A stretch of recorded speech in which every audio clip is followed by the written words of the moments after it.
Hello friends, ओम श्री गणेशाय नमः। जय श्री राम। आप सभी का स्वागत है आपके अपने YouTube चैनल पर। आप सभी को विजयदशमी की हार्दिक शुभकामनाएं। फ्रेंड्स, आज हम आपको इस वीडियो में बताने जा रहे हैं साल 2025 की विजयदशमी का शुभ मुहूर्त, पूजा विधि, महत्व और विजयदशमी के दिन किए जाने वाले उपायों के बारे में। फ्रेंड्स, वीडियो शुरू करने से पहले आपसे रिक्वेस्ट है, अगर आप हमारे चैनल पर नए हैं और आपने अभी तक चैनल को सब्सक्राइब नहीं किया है तो प्लीज सब्सक्राइब कीजिएगा चैनल को, साथ ही प्रेस कीजिएगा बेल आइकन को, जिससे नए वीडियो से रिलेटेड नोटिफिकेशन आपको तुरंत प्राप्त हो सके। और वीडियो पसंद आने पर वीडियो को लाइक और शेयर जरूर कीजिएगा ताकि सभी भक्तों को इस वीडियो का लाभ प्राप्त हो सके। और कमेंट बॉक्स में जय श्री राम जरूर लिखिएगा। हिंदू पंचांग के अनुसार अश्विन मास की शुक्ल पक्ष की दशमी को विजयदशमी का त्योहार मनाया जाता है। इस त्योहार को दशहरा के नाम से भी जाना जाता है। दशहरा हिंदुओं के प्रमुख त्योहारों में से एक है। ये त्योहार भगवान श्री राम की कहानी तो कहता ही है, जिन्होंने लंका में 9 दिनों तक लगातार चले युद्ध के पश्चात अहंकारी रावण को मार गिराया और माता सीता को उनकी कैद से मुक्त कराया। वहीं इस दिन माँ दुर्गा ने महिषासुर का संहार भी किया था, इसलिए भी इसे विजयदशमी के रूप में मनाया जाता है। माँ दुर्गा की पूजा की जाती है। माना जाता है कि भगवान श्री राम ने भी माँ दुर्गा की पूजा कर शक्ति का आह्वान किया था। भगवान श्री राम की परीक्षा लेते हुए पूजा के लिए रखे गए कमल के फूलों में से एक फूल को गायब कर दिया था। चूंकि श्री राम को राजीव नयन यानी कमल के नेत्रों वाला कहा जाता है, इसलिए उन्होंने अपना एक नेत्र माँ को अर्पण करने का निर्णय लिया। जो ही वे अपना नेत्र निकालने लगे, देवी प्रसन्न होकर उनके समक्ष प्रकट हुई और उन्होंने विजयी होने का वरदान दिया। माना जाता है कि इसके पश्चात दशमी के दिन प्रभु श्री राम ने रावण का वध किया। भगवान राम की रावण पर और माता दुर्गा की महिषासुर पर जीत। इस त्योहार को बुराई पर अच्छाई और अधर्म पर धर्म की विजय के रूप में देश भर में मनाया जाता है। फ्रेंड्स, अब आइए जानते हैं साल 2025 की विजयदशमी अर्थात दशहरे की शुभ मुहूर्त के बारे में। हिंदू पंचांग के अनुसार साल 2025 में विजयदशमी का पर्व 2 अक्टूबर 2025 गुरुवार के दिन है। अश्विन शुक्ल दशमी तिथि प्रारंभ होगी 1 अक्टूबर 2025 को शाम 7:01 पर और अश्विन शुक्ल दशमी तिथि का समापन होगा 2 अक्टूबर 2025 को शाम 7:10 पर और श्रवण नक्षत्र का प्रारंभ होगा 2 अक्टूबर 2025 को सुबह 9:13 पर और श्रवण नक्षत्र का समापन होगा 3 अक्टूबर 2025 को सुबह 9:34 पर। विजयदशमी पर विजय मुहूर्त रहेगा 2 अक्टूबर 2025 को दोपहर 2:15 से दोपहर 3:02 तक। कुल अवधि 47 मिनट है और अपराह्न पूजा का समय रहेगा दोपहर 1:27 से दोपहर 3:50 तक। कुल अवधि 2 घंटे 22 मिनट है। इस दिन रवि योग का शुभ संयोग भी बन रहा है।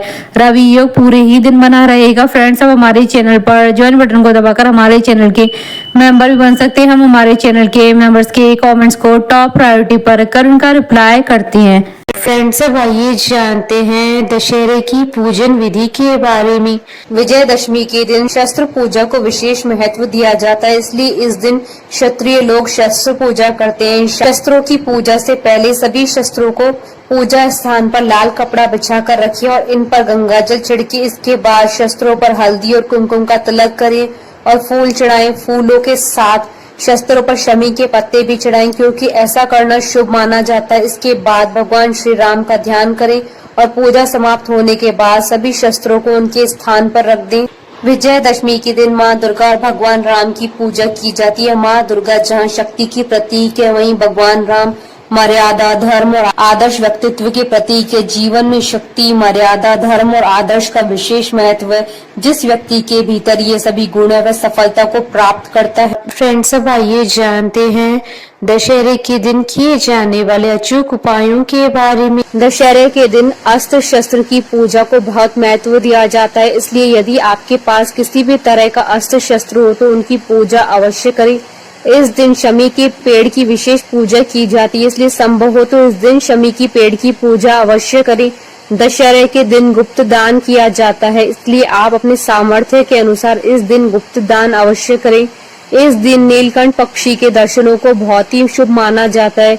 यदि आपको दशहरे पर नीलकंठ पक्षी दिख जाए तो आपका पूरा साल सुखपूर्वक बीतेगा। दशहरे के दिन यदि आपको रावण दहन के बाद बची हुई लकड़ियां मिल जाए तो आप उसे अपने घर में लाकर अवश्य सुरक्षित रखें, ऐसा करना शुभ माना जाता है।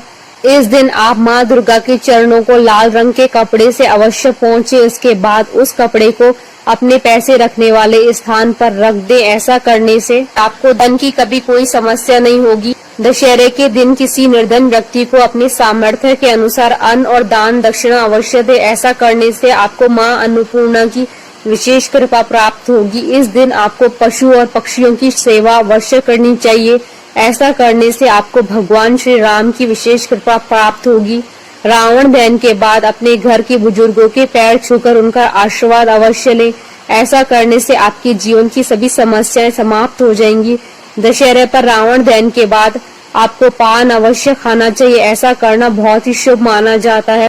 फ्रेंड्स, अब आइए प्रारंभ करें दशहरे की कथा। वाल्मीकि रामायण के अनुसार त्रेता युग में भगवान श्री राम को अपने पिता के वचन के कारण 14 वर्ष के वनवास पर जाना पड़ा था। भगवान श्री राम के साथ वनवास पर माता सीता और उनके छोटे भाई लक्ष्मण भी गए थे। एक बार वन में भगवान श्री राम को देखकर रावण की बहन शूर्पणखा उन पर अत्यंत ही मोहित हो उठी, जिसके बाद वह एक सुंदरी का रूप बनाकर भगवान श्री राम के पास गए और उनसे अपने साथ विवाह करने के लिए कहा। भगवान श्री राम ने शूर्पणखा से बड़ी विनम्रता पूर्वक कहा कि वह उनसे विवाह नहीं कर सकती, क्योंकि वह अपनी पत्नी को वचन दे चुके हैं कि वह किसी और से कभी विवाह नहीं करेंगे। जब भगवान श्री राम ने शूर्पणखा से विवाह करने के लिए मना किया तो वह लक्ष्मण के पास गई और उसने लक्ष्मण के सामने भी यही प्रस्ताव रखा।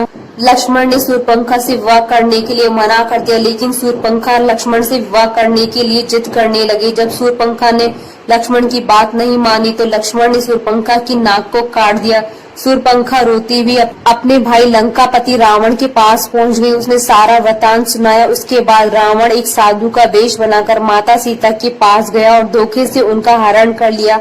इसके बाद भगवान श्री राम के परम भक्त हनुमान जी ने लंका जाकर माता सीता को खोज निकाला। सभी ने रावण को समझाया कि वह सम्मान के साथ माता सीता को श्री राम को सौंप दे, लेकिन वह अपने अहंकार में इतना अधिक डूबा हुआ था कि उसने किसी की बात न सुनी। इसके बाद राम और रावण का बहुत ही भयंकर युद्ध हुआ, जिसमें भगवान श्री राम ने रावण को मार दिया। जिस दिन रावण का वध हुआ था उस दिन शारदीय नवरात्रि की दशमी तिथि थी, इसलिए इस त्योहार को विजयदशमी के नाम से मनाया जाता है। इस दिन को उत्तर भारत में बड़े ही धूमधाम से मनाया जाता है, जिसमें लोगों को बुराई पर अच्छाई का संदेश दिया जाता है। रावण के साथ साथ इस दिन कुंभकर्ण और मेघनाथ के भी पुतले फूके जाते हैं।